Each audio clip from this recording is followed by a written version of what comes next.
Hey everyone, welcome back to my classes. So students, third level में आज मैं जो चैप्टर पढ़ा रही थी उसके आज इंपॉर्टेंट क्वेश्चंस इस चैप्टर में पढ़ाऊंगी। देखिए, ये चैप्टर काफी ज्यादा कंफ्यूजन क्रिएट करता है क्योंकि ये साइंस फिक्शन के साथ साथ एक इमेजिनेशन वर्ल्ड में भी ले जाता है। तो ज्यादा टाइम न वेस्ट करते हुए चैप्टर के क्वेश्चन शुरू करते हैं। और हाँ, अगर आपने इसकी समरी नहीं देखी है तो इसका लिंक मैंने डिस्क्रिप्शन बॉक्स में दिया है, वहां से जाके इसकी समरी जरूर से देख ले और उसके बाद इस वीडियो को ज्वाइन करें। चलिए अब शुरू करते हैं वीडियो। देखते हैं कि फर्स्ट क्वेश्चन क्या कहता है। So the first question is, what does third level refer to. Third level किस बात में रिफर करता है, कहाँ जाता है, किस संकेत देता है। तो देखिए, थर्ड लेवल जो है वो टोटली चार्ली की इमेजिनेशन है। चार्ली ने थर्ड लेवल को इमेजिन किया हुआ था। So it is a medium to escape from the present world, the present reality for Charlie. Charlie present world से इतना परेशान हो चुका है, इतने टेंशन में आ चुका है कि वो इनसे दूर भागना चाहता है और इसलिए उसने उसके माइंड ने कहीं ना कहीं ये थर्ड लेवल को ढूंढ लिया है, वो इमेजिन कर लिया थर्ड लेवल। बट वाकई में अगर आप कहें तो ऐसा थर्ड लेवल एग्जिस्ट नहीं करता है। नेक्स्ट क्वेश्चन क्या कहते हैं, what is mean by temporary refugee from reality. देखिए, रियलिटी चार्ली के लिए बहुत ज्यादा हार्श थी, बहुत ज्यादा वो टेंस टेंस रहता था, टेंशन में रहता था, डिप्रेशन में था। सो उस चीज से ओवरकम करने के लिए थोड़ी देर के लिए ही सही उसकी जो हॉबीज थी उसे फॉलो करता था और उसकी हॉबी क्या थी, स्टैम्प कलेक्शन की। तो चार्ली स्टैम्प कलेक्शन करता था और उसी से अपनी को जो परेशानी है माइंड की उसको दूर करता था, कुछ उसको रिलीफ मिलता था। तो that was a temporary refugee from reality. हर किसी के लिए ये अलग अलग हो सकता है। नेक्स्ट क्वेश्चन देखिए क्या कहते हैं। Next question is, what do you mean by first day covers. देखिए, मैंने आपको पहले ही बताया था, पहले के टाइम में लोग क्या करते थे, जब भी कोई न्यू पोस्ट कार्ड पे स्टैम्प रिलीज होता था, सो उस दिन वो जाते थे लेटर को खुद के ही एड्रेस पे पोस्ट करते थे। अच्छा, लेटर तो एम्प्टी होता था, उसमें कुछ भी नहीं लिखा होता था, लेकिन जब वो उनके घर पे आता था तो उसमें वो उस दिन का जो है, जो पहले दिन का जो वो स्टैम्प होता था वो लगा हुआ होता था। तो इसी को कहते थे फर्स्ट डे कवर। उसके अंदर कुछ भी नहीं लिखा होता था। That were the first day covers. और ये चार्ली के पास अच्छा कलेक्शन था। Do you find N intersection of time and space in the story. Intersection से यहाँ का मतलब है कि एक तौर से आपको स्टोरी में टाइम एंड स्पेस का कुछ कनेक्शन नजर आता है। देखिए, बिल्कुल, अगर हम इमेजिनेशन को देखा जाए, स्टोरी में ही देखा जाए, फिक्शन में ही देखा जाए, तो चार्ली क्या है, प्रेजेंट टाइम में रहता है, लेकिन वो ट्रेवल कहाँ कर लेता है, पास्ट में। फिर उसके बाद वो वापस प्रेजेंट में आता है, अपने फ्रेंड को, सैम को बताता है। तो सैम पहले तो उसको बात का भरोसा नहीं करता है, लेकिन बाद में सैम के लेटर से हमें ये पता चलता है कि सैम ने खुद से पास्ट में ट्रेवल किया है और पास्ट में जाके सैम ने चार्ली के ग्रैंडफादर को लेटर लिखा और जो कि चार्ली को अब प्रेजेंट में मिला है। सो ये टाइम और स्पेस का जो है बहुत ही अच्छा एक कनेक्शन यहाँ पे स्टोरी में दिया गया है। नेक्स्ट क्वेश्चन देखते हैं, how did Charlie enter the third level. अब चार्ली ने थर्ड लेवल पे एंटर कैसे किया। देखिए, चार्ली जब रात को वर्क करके लौट रहा था अपने घर, सो जब वो ग्रैंड सेंट्रल स्टेशन पे जाता है तो अंडरग्राउंड स्टेशन वहां पे होते हैं। सबसे पहले वो फर्स्ट लेवल पे जाता है, उसके बाद सेकंड लेवल पे जब वो जाता है तो उसे एक थर्ड लेवल के लिए एक आर्क दिखती है। मीन्स आप कह सकते हैं एक राउंड सी आर्क होती है ना, वैसे उसको डोर दिखता है, वो वहां पे चला जाता है, वो टनल होती है। और उस टनल में वो वॉक करता जाता है, करता जाता है, जहाँ पे कोई भी नहीं होता, किसी की भी आवाज नहीं सुनाई देती है सिवाय चार्ली के फुटस्टेप्स की। उसे लगता तो है कि वो कुछ गलत जा रहा है, लेकिन फिर भी वो वहीं पे चलता जाता है। और जब वो वहां से निकलता है तो उसे एक छोटा सा रूम दिखता है। जब वो उस रूम में आता है, अच्छा, वो जो टनल होती है ना, वो लेफ्ट में कहीं जाके, हॉलो टनल लेफ्ट में टर्न हो जाती है। टर्न होने के बाद वो रूम आता है, फिर वहां से वो देखता है कि वो अनदर वर्ल्ड में आ गया। तो इस तरीके से चार्ली जो है थर्ड लेवल में एंटर करता है। What are the other two incident in which Charlie got lost? अब यहाँ पे चार्ली ने इससे पहले भी दो इंसिडेंट बताए हैं। एक इंसिडेंट वो जब वो इसी तरीके से थर्ड लेवल में एंटर उसने किया था और वो रूजवेल्ट होटल की लॉबी में आके आया था। और दूसरा ये था कि 46 स्ट्रीट पे कॉरिडोर था, वो वहां पे आया था। ठीक है, सो ये दो इंसिडेंट थे। इसको मैंने बहुत अच्छे से नोट्स के साथ प्रीवियस वीडियो में दिया हुआ है, वहां से आप इसको देख लीजिएगा, इसके note. Why was Charlie not able to buy tickets in 1894? Charlie 1894 में टिकट्स क्यों नहीं बाय कर सकता था। देखिए, अगर देखा जाए तो चार्ली प्रेजेंट टाइम में था और वो 1894 में उसने ट्रैवल किया था, मीन्स टाइम ट्रेवल पास्ट में उसने किया था। सो उसके पास जो करेंसी थी वो प्रेजेंट टाइम की थी।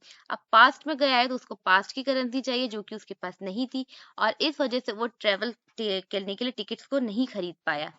नेक्स्ट क्वेश्चन है, Why did Charlie want to go to Galesburg? अब चार्ली गेल्सबर्ग ही क्यों जाना चाहता था?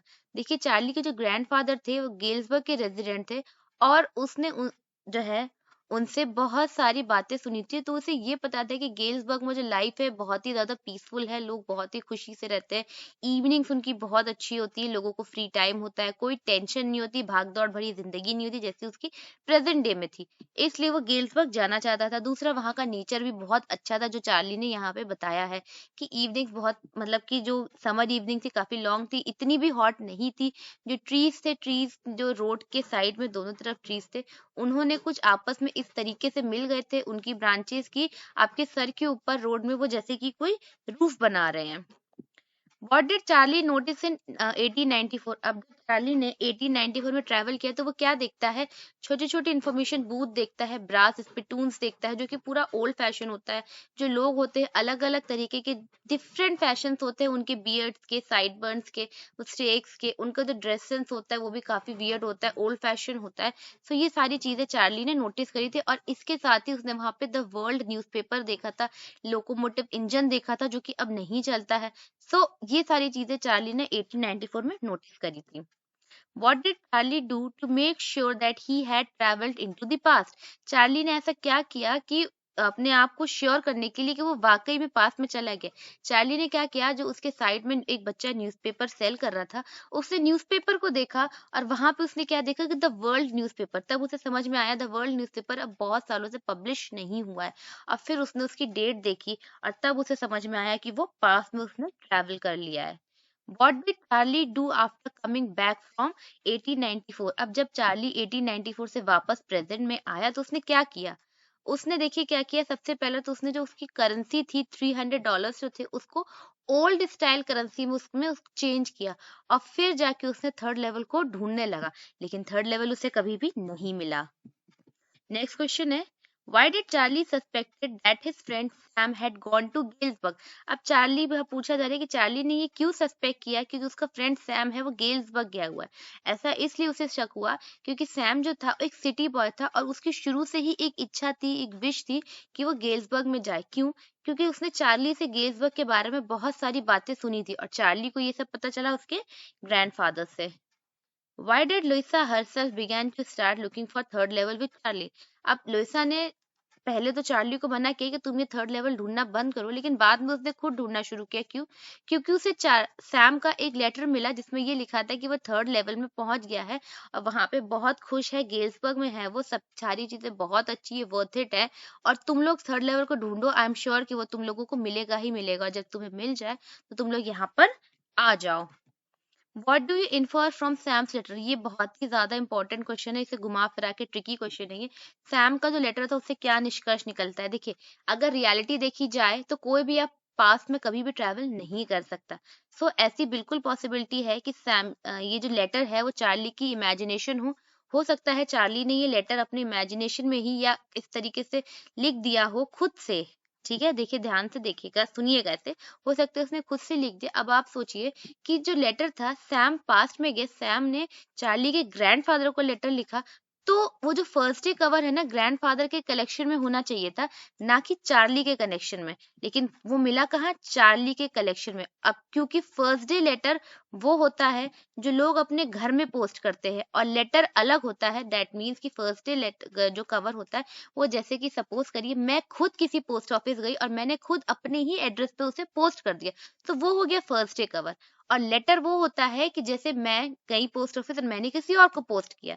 सो अब फर्स्ट डे कवर में चार सैम का लेटर कैसे आया? तो ये काफी सारे क्वेश्चंस है जो रीडर्स को काफी ज्यादा क्यूरियस करते हैं। इस वजह से जो वो लेटर था वो कम्प्लीटली चार्ली की इमेजिनेशन थी और हो सकता है कि लुइजा की भी इमेजिनेशन में चार्ली के साथ रहते रहते, या फिर पॉसिबिलिटी ये भी है कि चार्ली ने कहीं ना कहीं अपने माइंड में उसे खुद से ही लिखा हो और वापस उसमें रख दिया हो।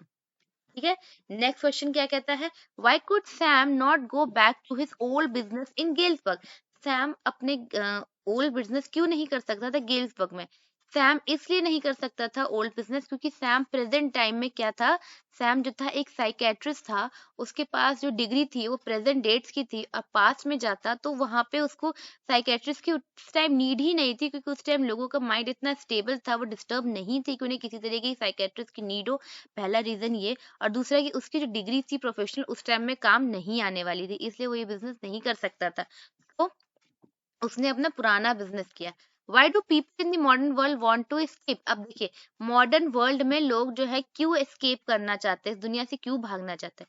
क्योंकि हर इंसान की पास का टाइम काफी अच्छा था, लेकिन जो प्रेजेंट वर्ल्ड है क्या है, लोगों की लाइफ में इतनी भागा दौड़ी है, इतने हरी में हर कोई रहता है, जल्दबाजी में, किसी को जल्दी में कहीं जाना है, किसी को अर्निंग करनी है, या किसी को एम है, किसी को कुछ करना है, किसी को अपना कॉन्ट्रैक्ट पूरा करना है, किसी को फाइल्स पूरी करनी है, कुछ प्रेजेंटेशन है, हर किसी के पास एम है। बहुत ज़्यादा हाई एम्बिशियस हो गया है आज का वर्ल्ड, और एम्बिशंस की वजह से ही उनके ऊपर कुछ ना कुछ प्रॉब्लम्स भी आ रही हैं। क्यों? क्योंकि जब आप हाई एम्बिशियस इतने आउट ऑफ लिमिट हो जाते हैं ना, तो आपको अपनी एक लाइफ को जीने का टाइम नहीं मिलता है। समय जब लाइफ को जीने का नहीं मिलेगा तो आप परेशान हो ही जाएंगे, और इसलिए लोग जो है मॉडर्न वर्ल्ड से भागना चाहते हैं। नेक्स्ट क्वेश्चन क्या कहता है, what did Sam say to Charlie when he tell him about the third level? देखिए, सैम पहले चार्ली को क्या कहता है कि जब उसे चार्ली थर्ड लेवल के बारे में बताता है, तो सैम उससे कहता है कि क्योंकि तुम इतना परेशान हो, इतने माइंड से टायर्ड हो, इतने ज्यादा प्रेजेंट वर्ल्ड से इतने ज्यादा भागना चाहते हो, इस वजह से तुम्हें वो थर्ड लेवल को तुमने इमेजिन किया है और तुम यहाँ से जाना चाहते हो। दैट मीन्स कि तुम प्रेजेंट वर्ल्ड से अपनी रियलिटी से भागना चाहते हो, इसीलिए थर्ड लेवल सिर्फ और सिर्फ तुम्हारी इमेजिनेशन है और कुछ नहीं। लास्ट क्वेश्चन है, what did Sam describe the past in 1894? अब जो लेटर मिला था सैम का, उसके अकॉर्डिंग पास्ट को सैम ने कैसे डिस्क्राइब किया था कि वहां पे सब लोग बहुत अच्छे हैं थर्ड लेवल पे, मुझे लेमनेड पार्टी के लिए बुलाया गया है, हम लोग सब गाना गाते हैं, सिंगिंग नेली डेली, ये सारे सॉन्ग्स हम लोग गा रहे हैं, और सब लोग बहुत खुश है, कोई बहुत ज्यादा पीसफुल है, कोई स्ट्रेस नहीं है, कोई टेंशन नहीं है, और मैंने जो है यहाँ पे बहुत अच्छे से मैं एस्टेब्लिश हो गया हूँ, और तुम लोग भी वापस से थर्ड लेवल को ढूंढ रहे क्योंकि ये वर्थ इट है। सो ये इस तरीके से सैम को लेटर को डिस्क्राइब किया गया।